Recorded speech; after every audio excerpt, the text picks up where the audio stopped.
Hello, my name is Chris Knutson. I'm the Director of Programs here at the Mustard Seed in Edmonton. And this is my application for the Banff Center's Getting to Maybe Leadership course they're offering this spring. I've been here for 20 plus years working with men and women who struggle with poverty and the impacts of homelessness and incarceration, marginalization. And over those 20 years, I have learned a lot. And I did not plan on getting into this industry. I have my own history with addiction as a young adult, and then ended up getting through that, and was at the University of Alberta finishing up a sociology degree when one day a friend of mine just asked if I wanted to come and volunteer at the Mustard Seed. And I thought it'd be a great experience. Be fun to find, experience a new setting and understand the impacts of poverty. And little did I know that it quickly become a passion of mine. I had a wonderful opportunity to get to know people, men and women who access our services on the streets, and I get to hear their stories and hear how they ended up there, what their struggles were, what kept them there, even what their hopes were for getting off of the street. But as I grew, I quickly decided, I wanted to not just look at the individual impacts, but also understand the systemic impacts. And so I moved from being a frontline worker, working as a chaplain in one of our programs with men and women transitioning from federal prison, understanding the impacts of our justice system on marginalized populations, and then decided I really wanted to start developing programs that address them at a systemic need. And so for the last probably 15 years, I've been very much involved in program development, research, looking at what are the larger forces that keep people caught in homelessness and in poverty. That came through very different roles. From being a manager to being a director to being an executive director to where I am now as the director of programs at the Mustard Seed in Edmonton. I've been here for 4.5 years. Currently in my portfolio, I oversee all of our community hubs and our drop-ins, our chaplaincy programs, and our community development programs. So one of the challenges that I've been faced with this last couple of years is at each of our community hubs, we've seen an increase year over year of incidents of violence, of harassment, of discrimination and racism towards our staff, our volunteers, and even towards other community members who are accessing services. And so I've really been working on how do we address these in a way that creates a safe, healthy environment for everybody.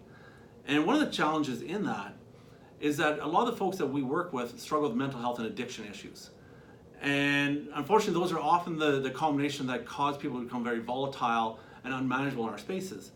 So right now, the only real tool we have is to ban them from our spaces, to work with the police service, to keep them away from our spaces, to keep everybody safe. But at the same time, they're often the most vulnerable people. So as I've worked with other organizations in our industry here in Edmonton, we often find ourselves banning the same people. And so we recognize this is bigger than just an organization thing. This is about a system of saying, if we can't handle them and they're too volatile for our space, where do they go? And we need both the municipal government at the table on this one. We needed the provincial government as they fund shelters and fund a lot of the homeless initiatives in our community, as well as we needed EPS, the police service, and Alberta Health Services to address the mental health issues. So this is the big question I'm wrestling with, is how do we create a systemic change that supports those who are the hardest to handle, the hardest to deal with on our streets. So one of the questions was around my own inward journey and how I have grown in that or been a part of that. I've been very fortunate in being a chaplain. I had a chance to work with people from a variety of faith traditions who really introduced me to different practices of meditation, of contemplation. I've really taken that inward journey, and that's something that I continue to do to this day because I recognize that my inward journey is actually what helps me to connect with others. And the more I connect with myself, the more I'm able to connect with people from all walks of life. And whether they're struggling with homelessness or addiction or mental health, or even some of the wealthiest people in our community, through this journey, I'm able to connect with them. I think one of our greatest desires in life is to know and to be known. And so I really believe our inward journey is what really helps us to connect with others. And about things that trigger me or press my buttons, the reason I've been in this work is the idea of marginalization and injustice is something that just wells up inside me. And oddly enough, even working with federal inmates, the idea of people being victimized is something that just really drives me. And so my response to it really is about sort of applying myself to my work, about being more involved in what we're doing with our frontline staff, with our community, about creating these safe spaces for everyone. When it talks about working with systems, I've been very fortunate, some would say unfortunate. I've had a chance to work with the federal government at some level. I've worked with the provincial government on some initiatives and the municipal government. Everything from zoning bylaws that restrict people from having affordable housing in communities, to working with the federal government and restorative justice initiatives here in our community. So I have a great knowledge of working with systems. I was also the benefit of being able to attend the Public Policy Institute down at the Maxwell Foundation in Calgary to get a better look at how to address systems and make systemic changes. You know, one of the questions was telling about a story about a time when we took on initiatives or something. And years ago, we took on a research project that studied the relationship between homelessness and incarceration in our provincial prison system. And so this project really, it looked at how many people leaving the provincial prison were being released into homelessness. And this was for a couple levels. One, we wanted to connect the relationship between incarceration and homelessness, but we also wanted to start a systemic change saying that nobody should be released from prison into homelessness, because you just put them at a higher risk of going back into prison system again because they've been released into homelessness. And so we learned a lot through that.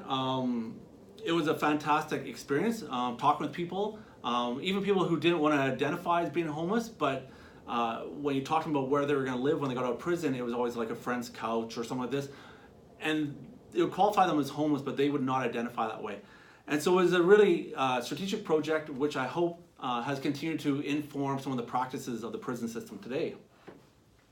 So one of my big questions that I'm wrestling with is, what are the forces we need to bring to bear on both our political and economic systems in our community in order to start shifting away from this cycle of homelessness and poverty, and how do we move the political will to actually implement change that we know has a positive impact on people's lives?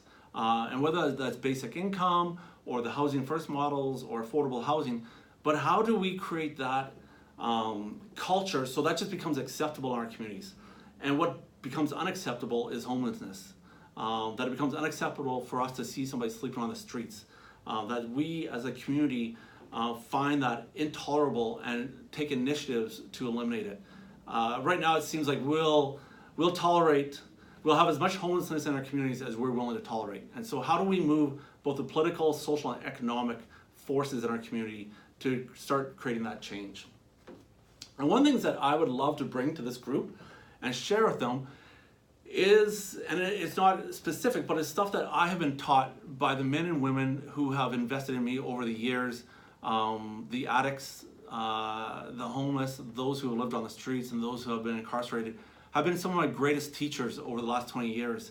And they continue to inspire me in the work I do. So I would like to bring that to this course and to my peer group at this course. So thank you for taking the time to watch this video, and I look forward to hearing back from you.